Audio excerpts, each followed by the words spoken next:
essence of human existence, taking lies in our capacity for rational thought or rational. In philosophy, we find that virtue is its own reward, don't you agree? The essence of virtue lies in the balance of reason and passion. The stars seem brighter tonight, don't they? Indeed they do. A perfect night for stargazing. Remember, some appearances can be seen. I understand. Be cautious. Reforms are vital possibility.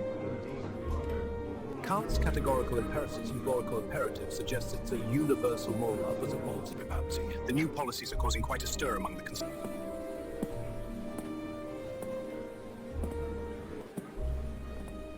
The problem is not who should rule, but how bad rulers can be removed without bloodshed.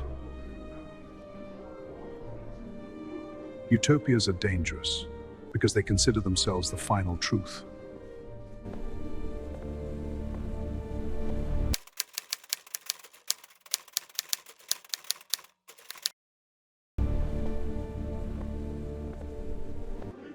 And if there is no truth, Mr. Popper, then what does politics rest upon? The vote of the majority? On criticism, on correction, on refusing to sanctify any plan.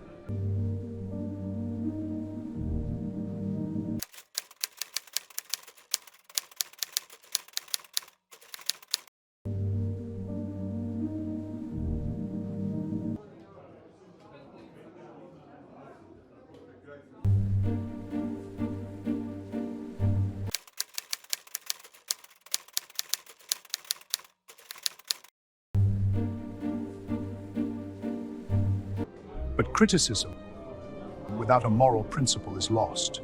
Freedom without law collapses into chaos. I have never defended unrestrained freedom. I have defended education. Philosophy, gentlemen, teaches that wisdom is found not in the answers, but in the questions we dare to ask. The idea is the power should be the result of knowledge, not of counting hands. And that is precisely the problem. Who decides who is knowledgeable? Philosophers, teachers, the system itself? Whoever holds that power will, sooner or later, appropriate it for their own benefit.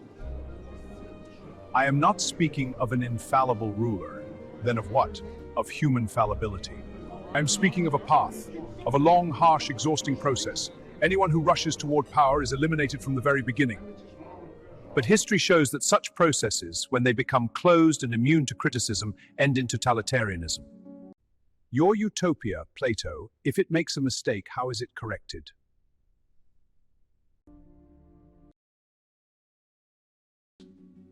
By returning to logos, by dialogue, by philosophy. Dialogue. Humanity always thinks it can overcome power by talking.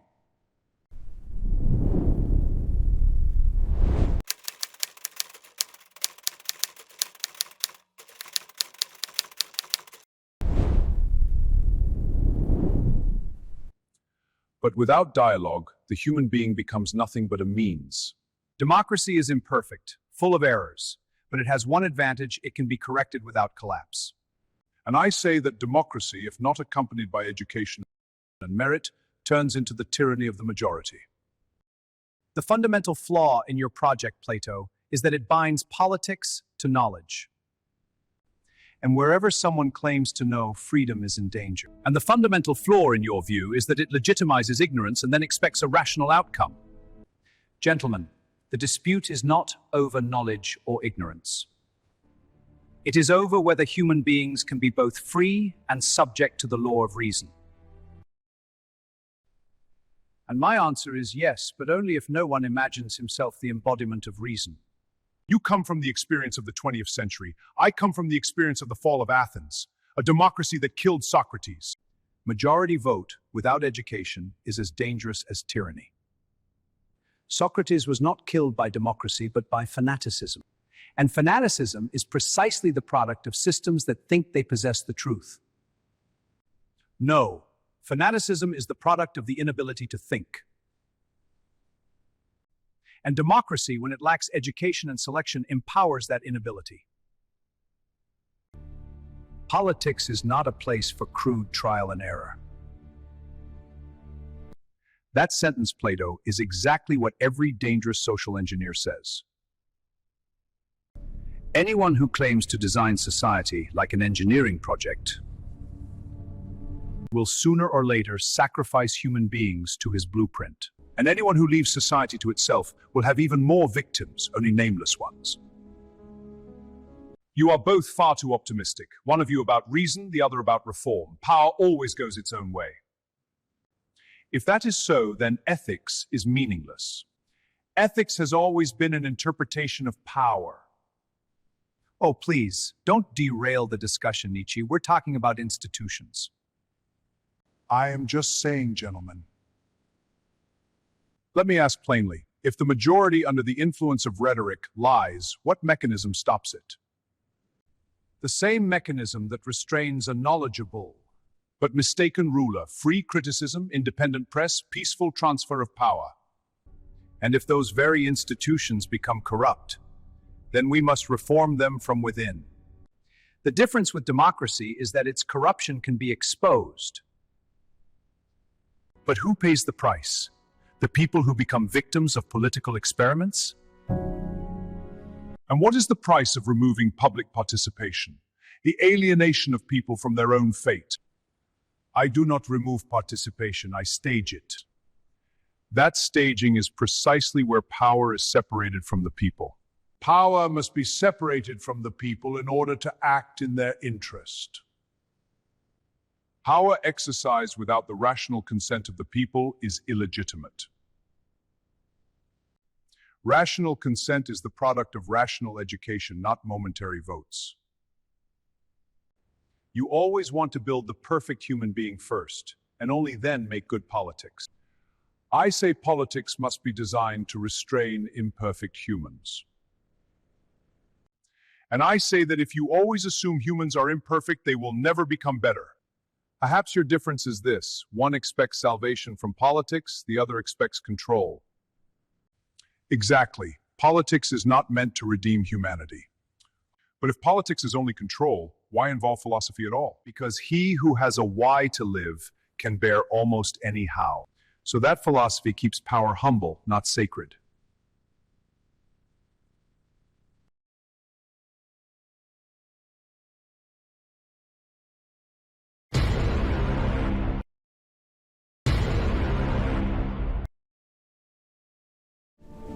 We have breaking news. Protests have erupted across the country. We have breaking news. Protests have erupted in the city center.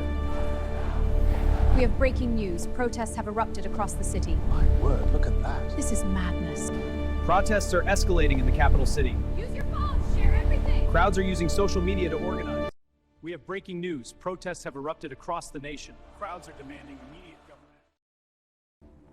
What is this? This is where our discussion is no longer theoretical.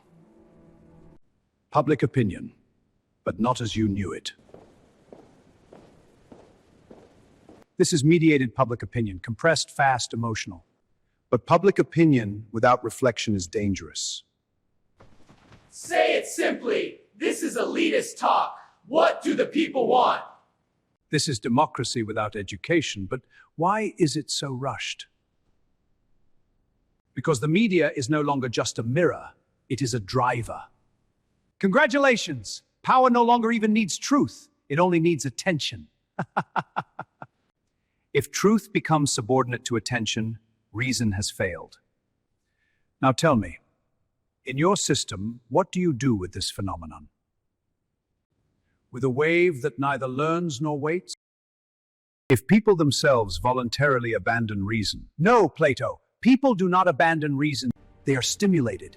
Algorithms, fear, anger, identity. These do not want philosophers. They want slogans. They want life. Be strong. We are against them. It's all the elite's fault. So this is what you defend? No, I defend the possibility of criticizing it. Even these cries must be open to criticism, not suppression. But when voices drown each other out, criticism is no longer heard. And social networks complete the process. So humanity never left the cave. It only made the cave portable. Perhaps my mistake was thinking everyone wanted to leave the cave. Now I ask the final question. If people freely, repeatedly choose lies, what do you do? As long as the possibility of criticism and correction exists, respond with freedom. But if someone seeks to destroy freedom itself, they must be stopped.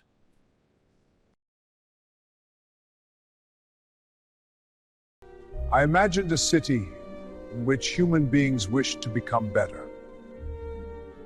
But you have built a world in which human beings only wish to be affirmed. If you enjoyed this video, please support us by liking and subscribing. Share your thoughts and feedback in the comments.